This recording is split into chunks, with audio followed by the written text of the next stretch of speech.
find a way to make it happen.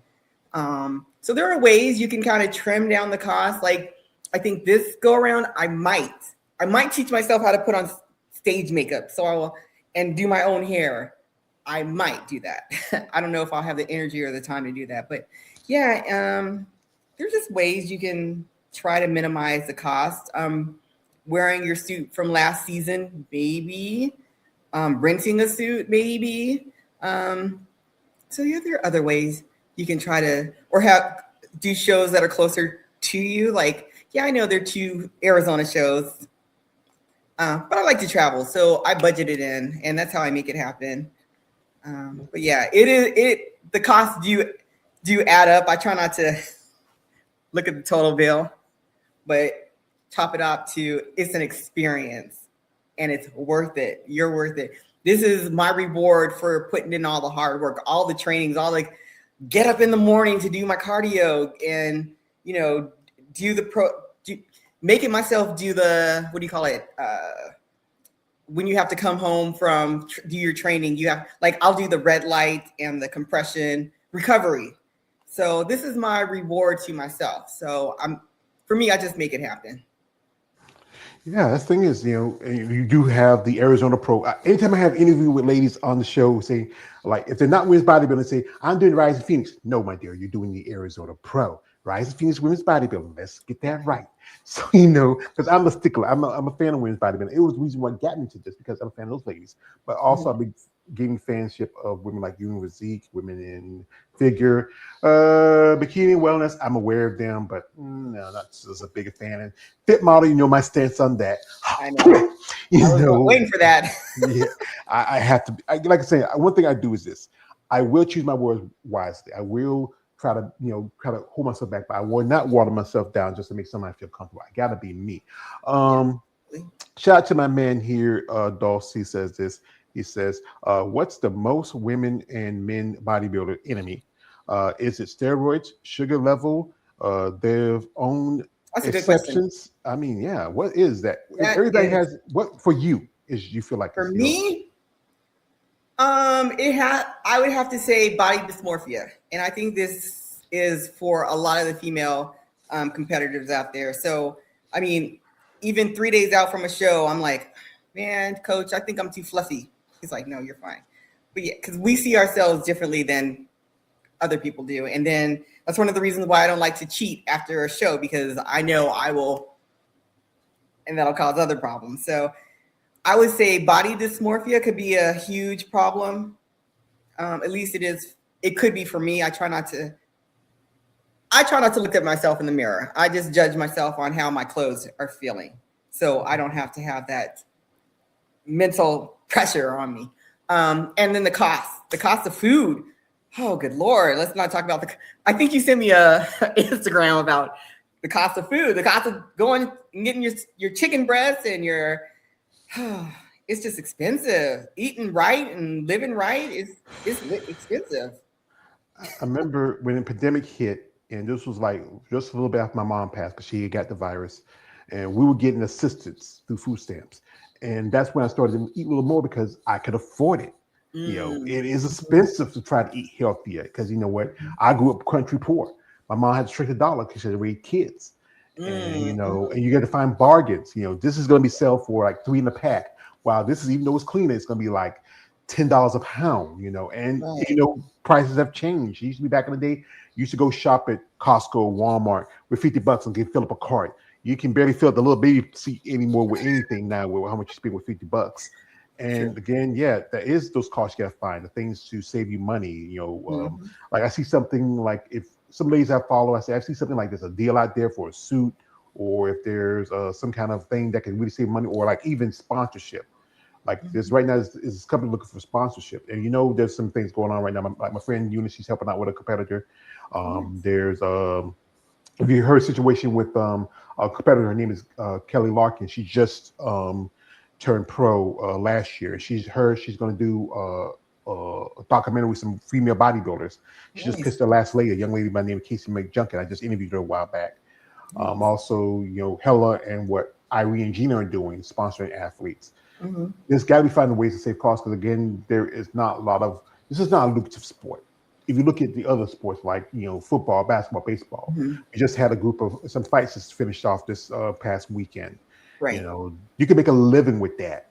But Right. again, bodybuilding is a hobby, and like my man, shout out to my man, Paul says, favorite hobby. I would say bodybuilding. It's a hobby. Yeah, absolutely. It's an expensive hobby, but man, do I love it. Man, does it challenge me. And that's why I do it, for the love of the sport, the camaraderie, just taking me outside of the box. It's just a challenge that, hey, at the beginning of the year, I'm like, what am I going to do this year? And for me, that's motivation. That motivates me to try to push myself a little bit better. And kind of sort of on the back end is kind of challenging and motivating to inspire others to try to get into the sport as well, and inspire and motivate people to get into the gym. And I'm not a young bunny. I'll admit it. I mean, I've been to the Masters. If anybody follows me on powerlifting, they know my age. I am no youngin. I admit it, and I'm okay with that. Age ain't nothing but a number. I'm going to give it my best shot, regardless of my age. And to me, that inspires other people, either younger or older, that just you can push yourself. Just keep going. And people stop me at the grocery store all the time and say, "Hey, I follow you, and this you help me to eat better, to not get this other extra piece of cake." Because I've seen your before and after pictures. It's possible. You can do it. You just have to want it. Just push yourself. It's possible. Yeah, especially because when I was after my mom passed, and I went to doctor's appointment, and my doctor said, "Mr. McCarthy, you are at 500 pounds. Just about. I was just maybe a few pounds shy of 500." And then, like I said again, because the stress of taking care of my mom and responsibilities, and food is seen as a comfort, Mhm. and that's the thing is the mental aspects of being adult dealing with another adult like your parents being sick, and you find something that helps you with that. And that's what we talk to ladies like yourself who have been through what I'm going through right now, fighting obesity and vital. And then go back to the issue of the body dysmorphia. You can't always stay shredded ripped year round. It's unhealthy because you're denying your body of fluids and of this and that, Mhm. and even though you don't need certain foods, it's good to have a nice taste of it. And also the post show blues, like that's how my man Jeremy, Art of Female Muscle, he talks about this on his other channel where after the shows, the show is over, what's there left? Like right now for next month, women's bodybuilding gonna have a long break. There's not gonna be any shows for that until Toronto. That's in June. Mhm. With shows getting pushed out. I think women's physique. The first show they had for the season was the Puerto Rico Pro, but that was Masters.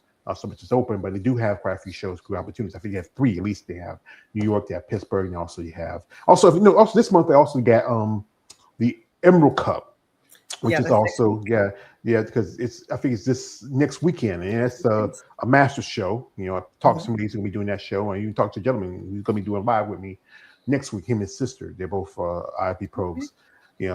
That's the thing about the human mind. We find something in something that really guides us, especially if you feel like you don't have anything in your life. And bodybuilding can be that for some competitors. Mhm. We have here shout out to my man Dose. He says this. He says, should give a minute. Say a second. Sometimes my computer got funny. Uh, I tapped it. There he is. He says, "What's the most best competition position?" Hands down, it would have to be my back pose because I do so much deadlifting, squats. So, I mean, my back is because of powerlifting. My powerlifting built my back, and so the backs of my legs from the to the tops of the backs of my shoulders.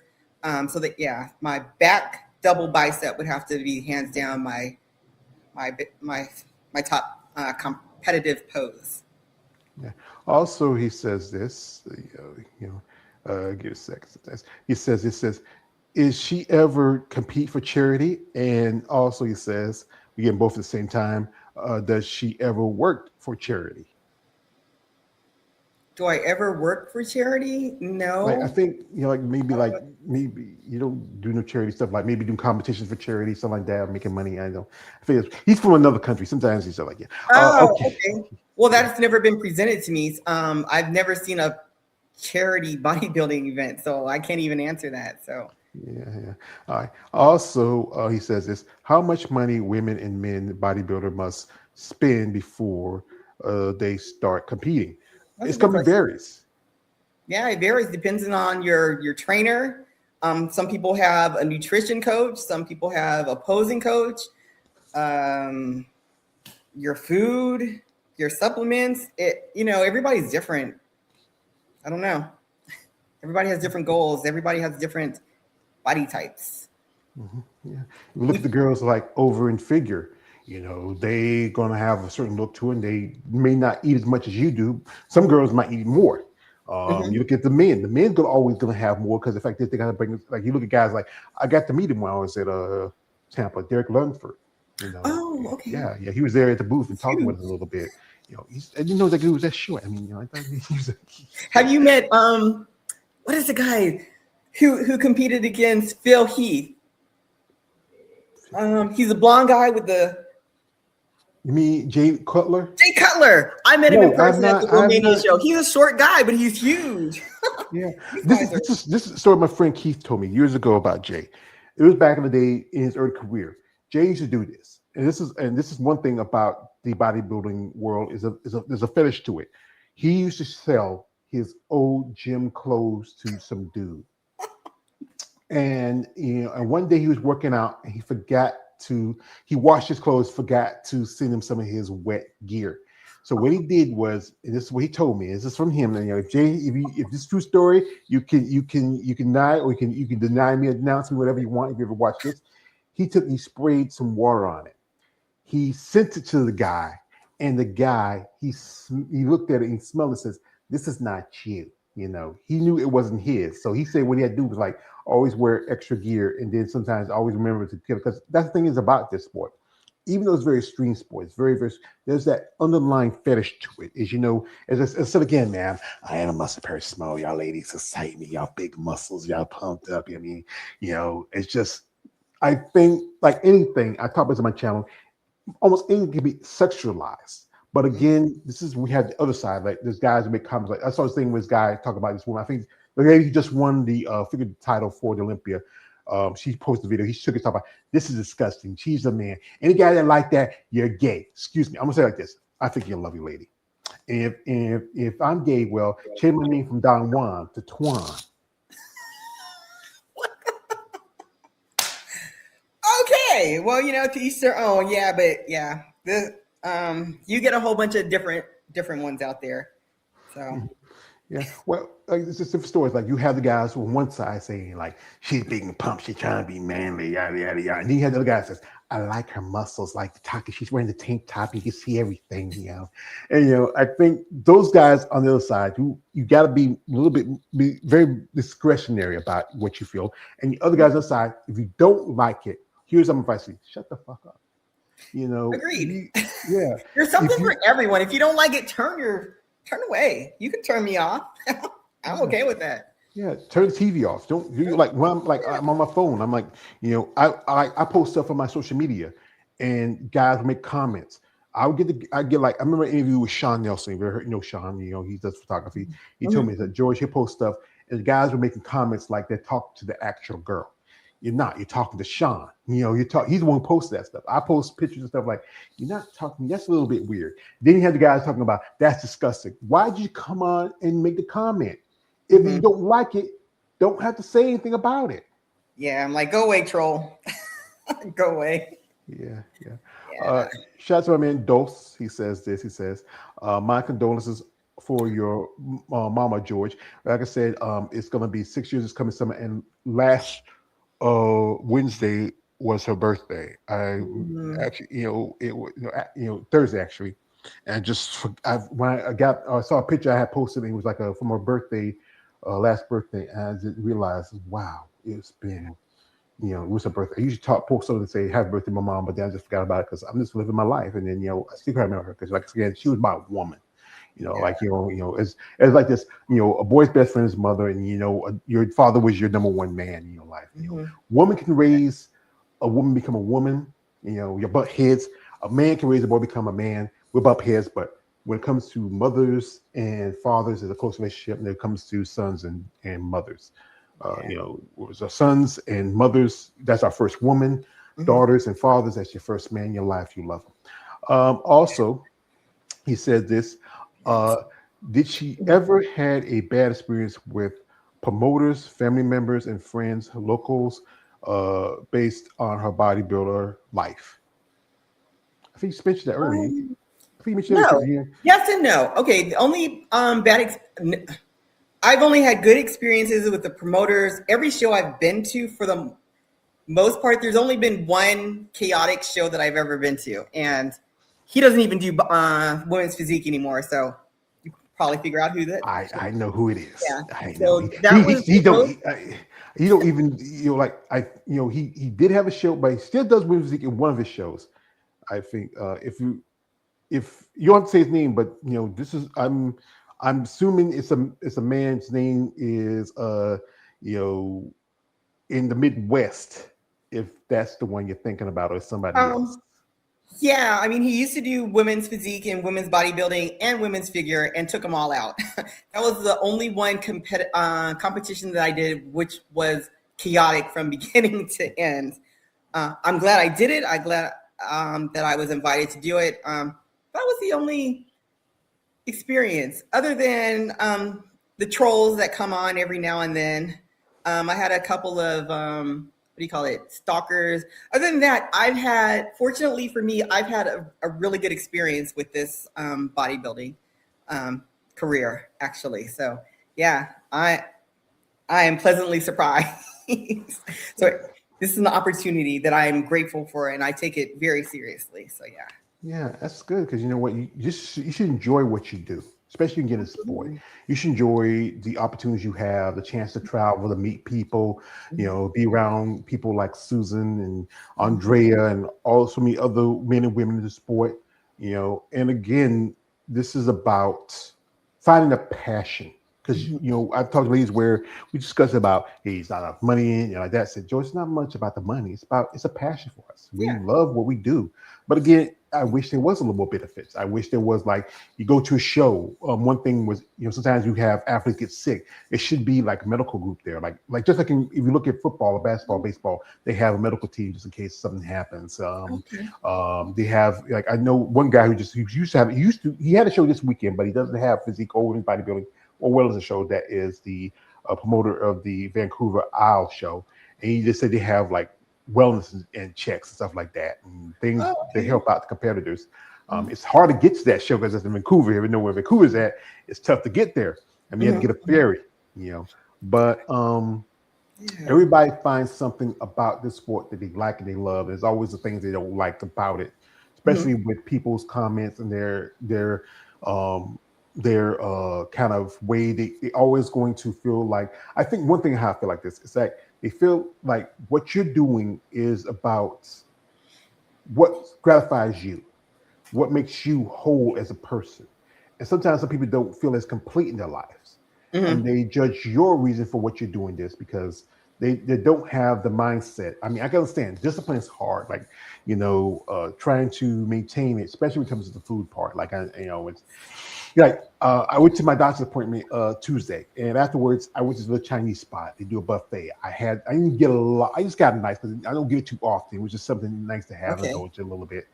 But that's the thing is, it's not so much about motivation, about discipline and holding that discipline. Yeah, so I don't really share this part of my life story too much, but one of the actual reasons that I did this lifestyle change is, like I said, I gained 70 pounds. I have a small frame. I'm 5'2", so gaining 70, almost 80 pounds, you could really see it. And so at one of my old jobs, we had a health fair, and I was like, okay, let me step on the scale or whatever. So of course I'm 70 pounds overweight, but it said I was 44% body fat. And so that hurt me. I'm like, half of me is unhealthy, is fat. And so the doctor said, soon you have PCOS, which is part of because insulin resistance, and you have to go on high blood pressure medicine. You have to go on pre-diabetic medicine. So that hit me. And I refused. I refused to go on any type of meds. I didn't want to make this a permanent lifestyle. So that day is when I changed.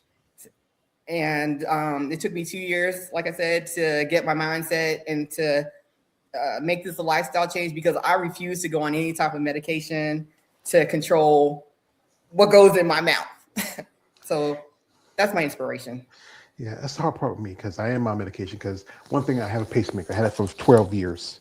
I got two bad knees, like Stone Cold Steve Austin, because of arthritis. I'm pre-diabetic because of genetics, but I'm getting a little better at it. But I just have to learn to have control, fight those urges. My doctor prescribed me, Majerno, which helps a bit because it controls it. I don't want to be on medication. I'm, I know there's better choices, but then again, the temptation, it can be strong, and it's hard to, it's hard to fight those things especially when out there in the world. Like, again, I'm from the South. We eat a certain way, we do a certain way.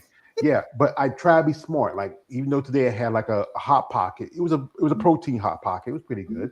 But then I don't feel like cooking today. I might order something out. Yeah. It's about making those choices and having those healthy choices for yourself, but also be aware of what you do. Shout out to my man, Dawson is sticking in here. He has a comment. He says this. Wait, I need to get myself a new computer. It says, what's Susan's best result in bodybuilding competition? I would say last year when I did the Pittsburgh Masters World, I came in second in my very first women's bodybuilding show. I'll chalk it up to that. Other than that, I came in, I did first place in overalls when I turned pro. That was my first or best transition from NPC amateur to pro.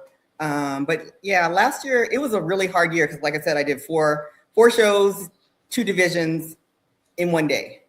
And I placed second, third, and third out of a pretty big lineup. So that was one of my highlights last year. The thing about bodybuilding, it's a process. It's the journey. It's the training. It's the diet. It's the recovery. It's the rest. Everything. And then getting stepping on stage, and you come in, in your best condition, and you really press the judges. You press well, especially in the new division that you wasn't done before, and and it's good that have any of your friends and family members come to your shows as often, or it's just I try to keep everything separate. For me, it's easier because it's all about me. I don't have to, like when I did the bodybuilding show and my mom was there, I had to, after the show, or between the shows, I had to run in, deal with my mom, and because my mom is a lot of work, or was a lot of work. So for me, it's just easier to focus only on me and what I have to do on stage. So usually I just try to have it separate. For me, it's easier. Even though I know they're there to support me, it's just easier when I'm there myself and I'm just focusing on myself and what I have to do. Well, it's good to do it for yourself. Also, I think for them, they do it because they love you, because they want to stand by you. They want to see you succeed in your goals. It's good to have those people just clap and cheer for you. Yeah. And just to stand, because you know what? It's when you have that support. Like my family knows I do this, and they often ask me and talk to me about it. They're not so much deep into it, but they enjoy that. I found something, especially after taking my mom a long time. I found something that gives me a purpose, because I don't work anymore. I get disability. I'm at the house. I'm working on stuff. I got an interview coming up, a couple of interviews coming up this week, and then also got some stuff that I got to do for tomorrow. This gives me something to keep my mind busy, occupied. Something positive. I enjoy doing what it's doing. Now, like I said, I'm also planning on going to a bodybuilding show again. Went to Tampa. I went to help my friend Eunice. I want to go because I want to meet you ladies and to talk to you, to exchange with you, even maybe get to touch you. But but just to know the experience of what drives someone like you to do this sport, what really gets you up in the morning. Most people wouldn't get up like 4 or 5 o'clock in the morning and go to the gym. I know when I was working, I had to get 4 o'clock. I had to go to work. You gotta, it's just understanding what drives you, what makes you so passionate about sport, where most other people would never be that passionate. Another good point is because not everybody can or wants to do it. So just to stand out amongst regular folk, not regular folk, but you know what I mean? It's just something that, because not everybody can